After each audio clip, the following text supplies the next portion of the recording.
আসসালামু আলাইকুম। নরম তুলতুলে স্পঞ্জি কেক বানানো এখন যেন কোনো বিষয়ই না। আজকের রেসিপিটি পুরোপুরি ফলো করবেন, তাহলে ইনশাল্লাহ আপনারাও খুব সহজভাবে খুব সুন্দরভাবে নরম তুলতুলে স্পঞ্জ কেক রেডি করতে পারবেন। প্রথমে আমরা ডিমের কুসুম এবং সাদা অংশটিকে আলাদা করে নিব। তারপর একটি পাত্রে আমরা তেল মাখিয়ে বেকিং পেপার বিছিয়ে দিব।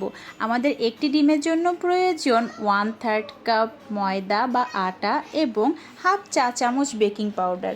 আমি এখানে একটা ডিমের জন্য ইউজ করেছি 1/3 কাপ পরিমাণ চিনি, সামান্য একটু লবণ এবং সামান্য একটু ভ্যানিলা এসেন্স। প্রথমে আমরা ডিমের সাদা অংশটাকে বিট করে নিব এবং এর মাঝে আমরা আমাদের 1/3 কাপ চিনি অল্প অল্প করে মিশিয়ে নিব। চিনি না মেশা পর্যন্ত আমরা এটাকে বিট করতে থাকব।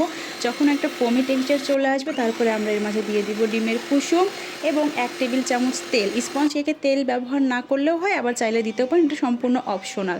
ভালোভাবে মিশানো হয়ে গেলে আমরা এখানে ভ্যানিলা এসেন্স দিব এবং সর্বশেষে আমরা যোগ করব শুকনো উপকরণগুলো, যেগুলো আমরা আগে থেকে চেলে রেখেছিলাম।